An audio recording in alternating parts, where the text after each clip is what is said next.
Chapter 6. The Franklin's Tale.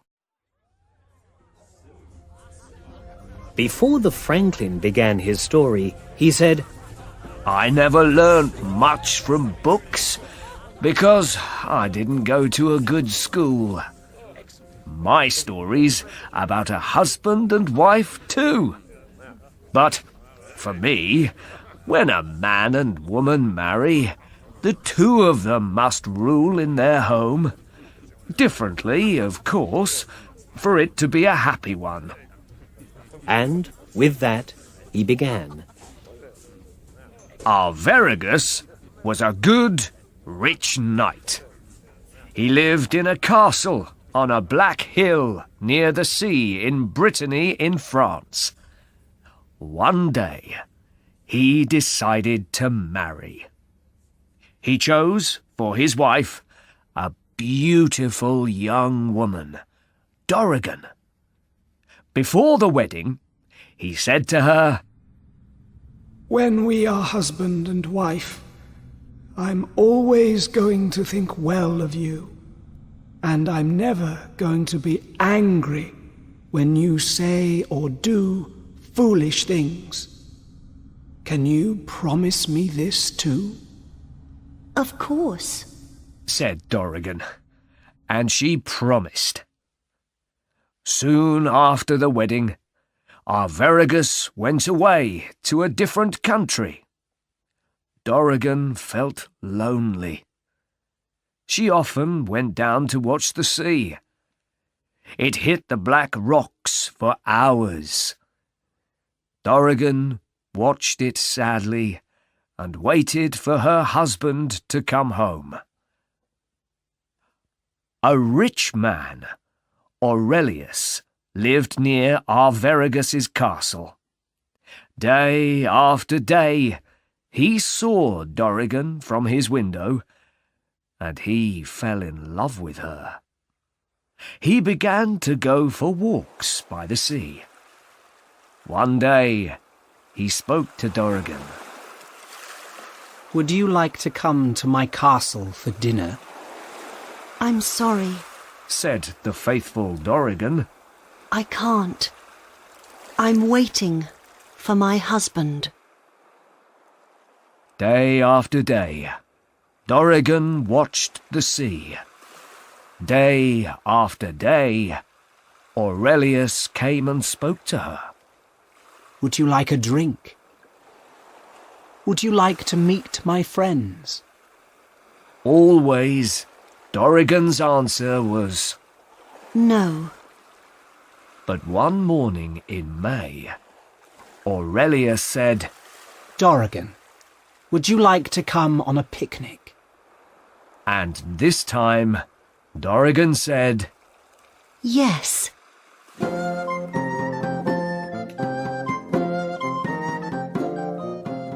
Aurelius ran home at once. He put lots of good things to eat in a picnic box, took it back to Dorigen, and opened it. He gave a red apple to Dorigen.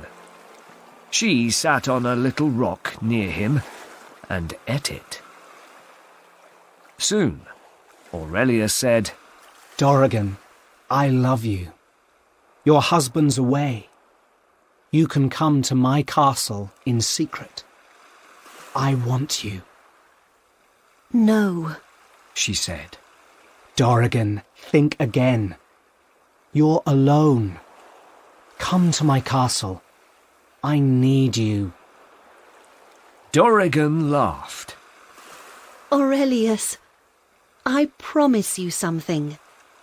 First, take away all the rocks from the sea near Brittany. Then you and I can meet in your castle. She joked. After the picnic, Aurelius went home to his castle, and Dorigen stayed and watched the sea.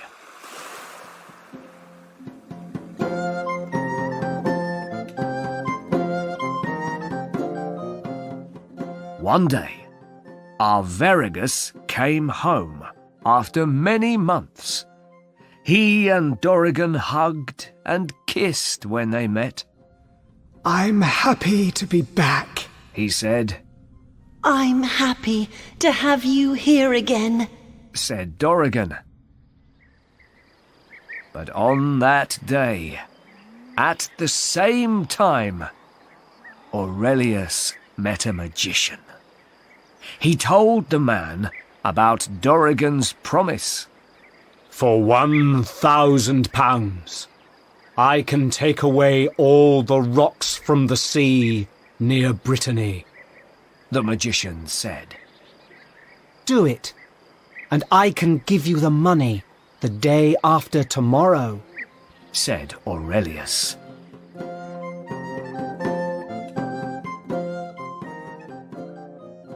Early the next morning, the rocks weren't there.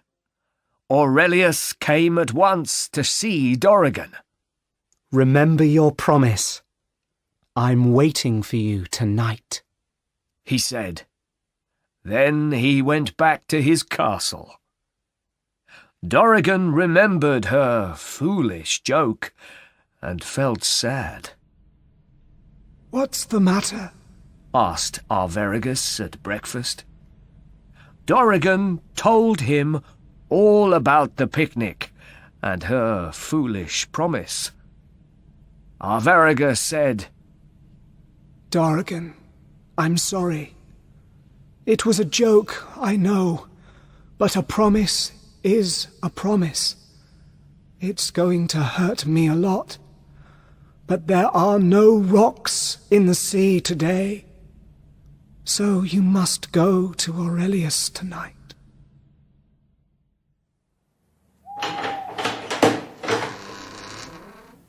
Aurelius smiled when he opened his door to Dorigen that night. But then he saw her sad face. What did your husband say? He asked. When Dorigen told him, Aurelius said, Your husband's a very good man, and I feel very bad. A joke's a joke, after all. Look, I'm going to bed, and you must go back to Arviragus. So Dorigen went home to her husband.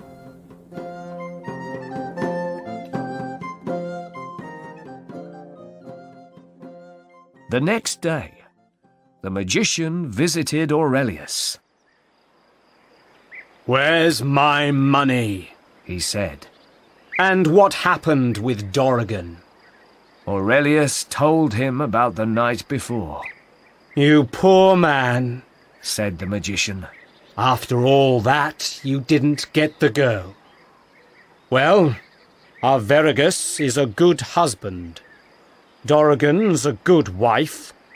And I'm a good magician. So let's forget the 1,000 pounds. Thank you very much, my friend, said Aurelius.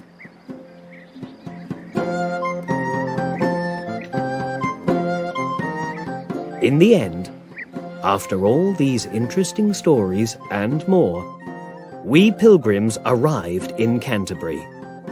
There we visited St. Thomas's tomb and said our thank yous to God. But things didn't finish there, because we told lots more stories on the road back from Canterbury too.